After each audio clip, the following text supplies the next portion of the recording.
We are going to show you now a script in hand reading by professional actors of those pieces. Obviously normally it'd be in a theatre, but these are not normal times. But we really hope that, like the panel of judges, you find these pieces as imaginative, bold, witty and moving as we did. Just a warning, there is adult themes, strong language, and there is one piece that some people might find distressing, so there will be a trigger warning on screen beforehand. But we really hope you enjoy them as much as we have. Thank you. The lockdown is a month in. Loneliness is kicking in as I live by myself in a small studio flat, just big enough to swing a cat. And I also miss seeing my son. 4 days into lockdown, he broke the screen on his phone, so no more FaceTime. Even though FaceTime was okay, I miss just sitting, talking and laughing with him, watching programmes together, eating together, waking up and seeing his face asleep while I cook breakfast and his nose twitching from the smell of fried plantain and scrambled eggs, which always wakes him up smiling without fail. His mum, my ex-partner, had told me at the start of lockdown that coming to see my son would put him and her at risk, and that she would call the police if I attempted to see my son.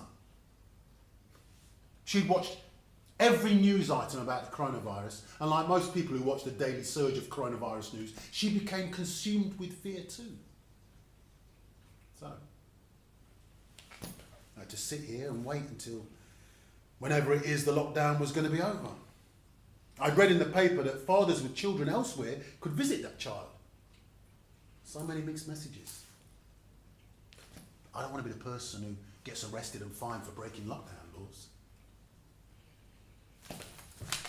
I sat up from the sofa thinking about my mum who passed away a few years ago. What would she be doing in times like these? Whenever the family had a problem, my mum would get them round the house and round her kitchen table. Wash your hand and sit down. Always her first two orders. Then she would put a plate of food in front of you. She never said a word after that until you finished the food. Then, after pouring some wine, brandy, whiskey or a glass of her favourite rum punch cocktail, she would go on to solve whatever problems that existed between the family members. I used to listen from my bedroom. Even if the kitchen door was shut, I could still hear everything. Unwanted pregnancies, cheating partners, debts, unemployment, unhappiness, and immigration problems always seemed to be the topic of discussions, and they were all solved eating Mum's food. Rest in peace, Mum. I'll get up from the sofa and look in Dad's 1950s Windrush arrival suitcase, or grip, as he called it at the time, for something to do and pass the hours away and find Mum's saltfish fritter recipe, among other stuff of hers that means so much to me sentimentally. And at 7 a.m. precisely, I set about cooking the fritters just like my mum used to. It's Good Friday today, a weekend when my mum would traditionally cook fish, not meat. My mum made a mean fish fritter. It is made from salty cod, plain flour, spring onions, garlic, thyme, Scotch bonnet peppers and water. I cut, split, chop, dice, all in one fell swoop, again and again, as I prep each fish fritter before dropping them softly into the hot, frying oil. I cooked 12 circle-shaped fish fritters. The time of revelation has arrived. I put one of the fish fritters to my lips. Smells right. That's a good sign. I take a bite of the crispy outer skin. Yeah, not too bad, I tell myself. Now for the important bite. The fish in the fritter. I take a huge chunk and chew away.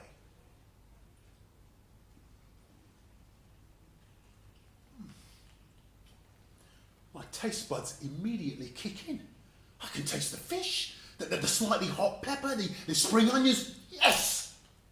Perfect. I've recreated Mum's fritters just like she had done all those years previously. I feel so proud of myself. If the food isn't cooked good, then the problem isn't going to go away like it should. Mum's mantra. I wrap them in foil and put them in a Tupperware dish and then into my rucksack. I then take out from the fridge the lemon, lime and ginger immune system boost drink I made yesterday. I put a whole bottle with cups and tissues in the rucksack. I also put some floss into the bag too. The saltfish can get caught up in between your teeth when chewing. I get dressed, putting on my lucky tracksuit. I don't know why I called it lucky, probably because it's the only tracksuit I'd never been stopped by the police in. I realise it's still very early. I need to leave at the best time, either just before breakfast or just before lunch. I decide to leave before breakfast, which after a lockdown night usually means around 11. It is now 9 a.m. So, I lay down on my bed, listening to sounds I've never heard before lockdown. It's like the birds outside have heard news that there's auditions for bird whistling on Britain's Got Talent. A cacophony of different birds all trying to outdo each other. I lay there and fall asleep. My eyes instantly open with worry, and I sit for a few seconds with that fret you have when you wake up too early to catch your flight to go on holiday. But one look at my phone allays those fears. It's 10 a.m. I've snoozed away for an hour. I pick up my credit card, phone and keys. The three most important items when leaving the house. If I leave with nothing else but those three items, I can survive anything. I go downstairs, and exactly opposite my front doors is the Boris Bike Rentals docking station. I do the hand touch registering on the screen using gloves, and then touch my credit card for the 24-hour access to the bike. It costs just £2 for 24-hour access, but any trips lasting more than 30 minutes will cost you an extra £2. It's a 20-minute ride to the nearest docking station to my destination and a further 10-minute walk. I put the rucksack in the basket compartment of the bike and strap it on tight with the rubber bands. I set off on it onto completely ghost-like streets. The ride from SW3 to NW5 takes me through a very scenic and usually busy part of London. Within 7 minutes, I find myself riding along a totally abandoned Park Lane. I've never seen Park Lane as eerily quiet as this. I start doing wheelies, just for the fun of it, across all three lanes. Just as I do the fourth wheelie, the sirens of a racing ambulance appear from nowhere. I jump off the bike and surrender back all three lanes to our NHS superheroes. I decide then to stick to the large abandoned pavements instead of the roads. Within 5 more minutes, I find myself leaving the West End and approaching Regent's Park. I swiftly cut through the park and then I find myself in Camden. The docking station is just 3 minutes away. I'm ahead of time, so I take it easy and take my foot off the pedals and let the slightly slanted road push me forward. As planned, it takes me 22 minutes exactly and then another 11 minutes to walk towards my destination. I call my son's mobile phone as I approach the house. His bedroom window overlooks the front door. Look outside, I call, waving a loudly coloured Easter egg at him. I have Granny's fish fritters. How did Granny's fish fritters? Has she died? He asks. She left all her recipes in a book for us all. The smile on my son's face is beaming so big that I know today is going to be a good day. I'm coming down, He says. I put my fingers to my lips and tell him to be quiet, coming down.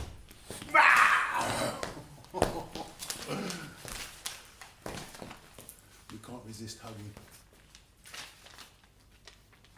I give him the bag containing the goodies and sit on the wall 2 meters away from him, smiling. At this point, his mother pokes her head out the kitchen window. It's irresponsible of you coming over here during the coronavirus lockdown. The amount of people you may have come into contact with could be a risk to me and your son.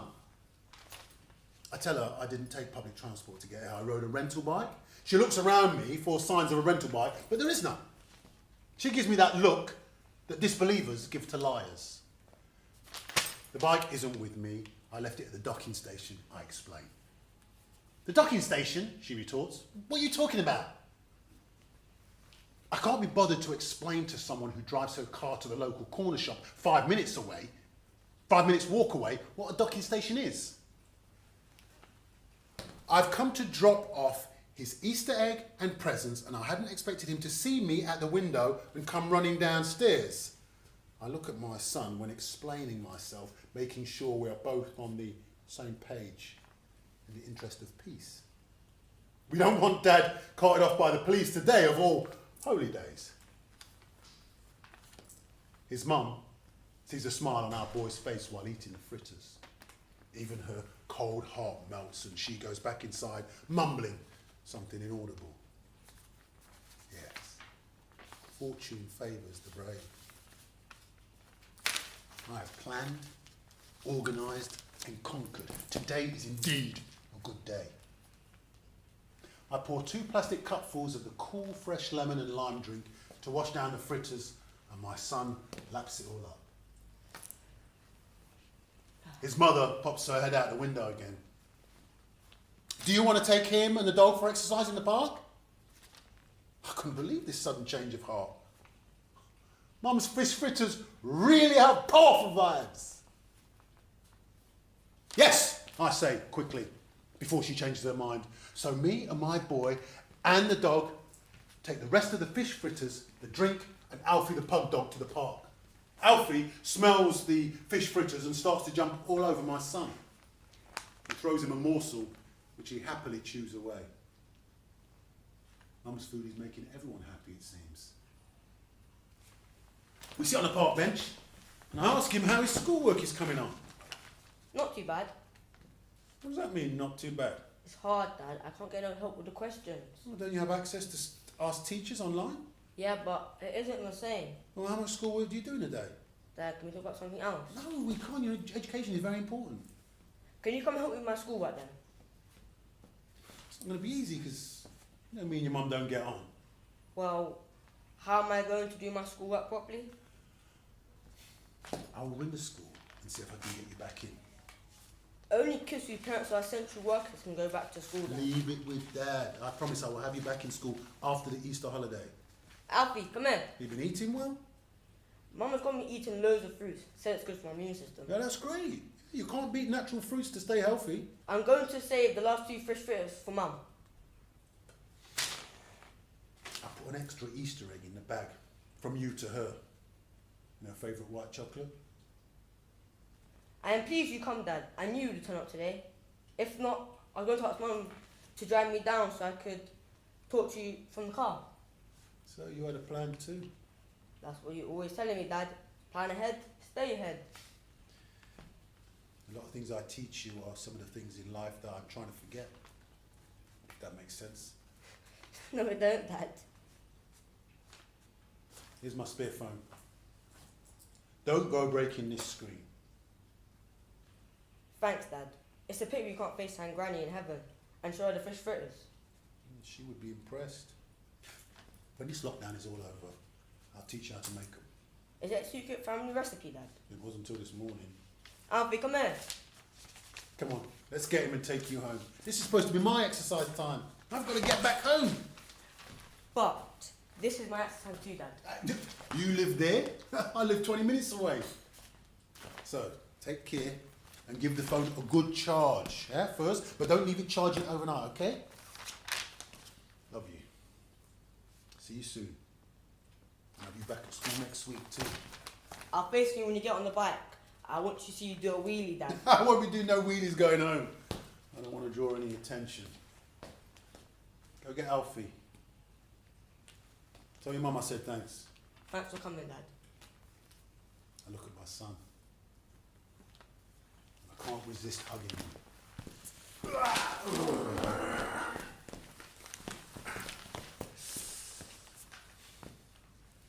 This was an everyday act a few months ago.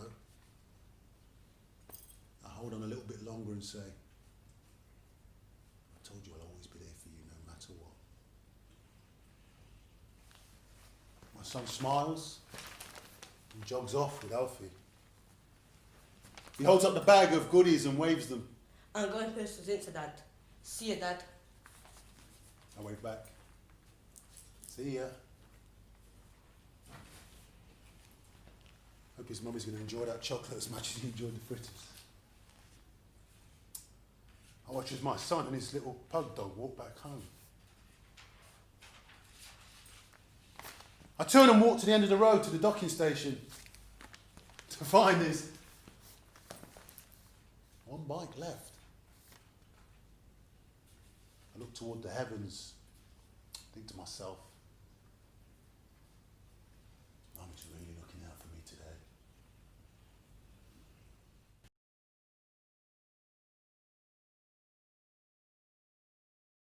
Wanna ask, really I should know better. I don't know if you want me to come over.